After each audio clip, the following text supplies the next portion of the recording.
So okay, यहाँ पे काफ़ी इंपॉर्टेंट क्वेश्चन है बायनोमियल थ्योरम का, जो कि एग्जाम में पूछा जाता है। तो यहाँ पे हमको क्या करना है, using binomial theorem evaluate 96 to the power 3। तो ओके, ये तो बहुत ईजी है कि हम 96 को और कैसे लिख सकते हैं। 96 टू द पावर जो 3 है हम इसको और कैसे लिख सकते हैं, 100 - 4, ताकि ये बायनोमियल थ्योरम के एक फॉर्म में आ जाए। ओके, और इसको ईजी भी हो जाएगा कि 100 है हमारे पास इसको सॉल्व करना। तो इसको अगर हम बायनोमियल की आपको इक्वेशन बताए, तो बायनोमियल की इसमें इक्वेशन कैसी होगी। ओके, सो NC0 ए यहाँ पे आ जाता है 1 की पावर 3, जितनी हमको पावर दी हुई है 1 की पावर n लिख देते हैं अभी तक, क्योंकि हम नॉर्मल आपको मैं बायनोमियल इक्वेशन बता रहा हूँ। और ये मेन चीज़ आपको ध्यान रखनी है कि अगर बीच में माइनस का साइन है तो plus minus plus minus plus minus ये फॉर्मेशन चलती है हर उसमें। ओके, तो प्लस माइनस हमको ये मतलब फॉर्मेशन रखनी है। जैसे अब यहाँ पे प्लस है तो यहाँ पे माइनस आएगा, NC1 A⁻n-1, ए की पावर कम होती रहती है और b यहाँ पे आ जाता है प्लस। और हाँ देखो, ये भी आपको पता होगा कि अगर यहाँ पे पावर 3 है तो हमारे पास यहाँ पे 4 टर्म्स होंगी टोटल। अगर पावर 4 है तो यहाँ पे 5 टर्म्स होंगी टोटल। ऐसे टर्म्स बढ़ती रहती हैं। अब अगला क्या है हमारे पास, NC2 A⁻n-2, b की पावर बढ़ती है 2। फिर यहाँ पे NC3 a की पावर n-3 और b की पावर 3। तो ये हमारी यहाँ तक इक्वेशन बनेगी, क्योंकि हमारे पास, और हाँ सॉरी मैंने यहाँ पे प्लस, देखो प्लस माइनस यहाँ पे माइनस होगा। ये आपको गलती एग्जाम में नहीं करनी, तो पूरा आंसर आपका गलत हो जाएगा। तो प्लस माइनस ऑल्टरनेटिव साइन चलते हैं यहाँ पे, उनको मार्क कर देता हूँ ऐसे। यहाँ पे ऑल्टरनेटिव साइन चलते हैं तो आपको उनको ध्यान रखना है।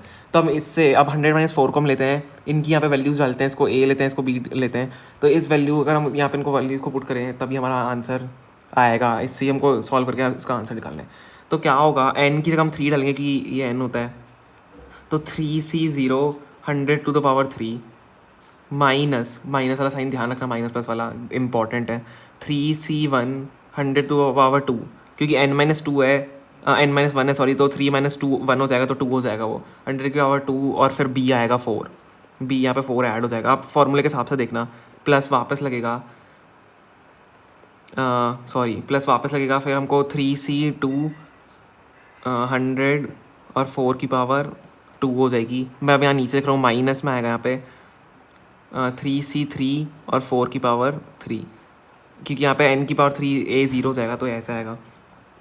अब यहाँ पे सर इसको सॉल्व करेंगे, 3C0 1 होता है तो सिंपली 100 की पावर 3 हो जाएगा, माइनस 3C1 क्या होता है, 3C1 3 होता है, तो 100 की पावर 2 यहाँ पे हो जाएगा, और साथ में 4 भी है, प्लस 3C2 क्या होता है, 3C2 को अगर हम सॉल्व करते हैं तो वो भी 3 ही आता है, तो यहाँ पे 3 आ जाएगा, 100 की पावर 100 ही रह जाएगी, और 4 की पावर 2 यहाँ पे हो जाएगी, माइनस 3C3 1 होता है, तो 4 की पावर 3 यहाँ पे रह जाएगी।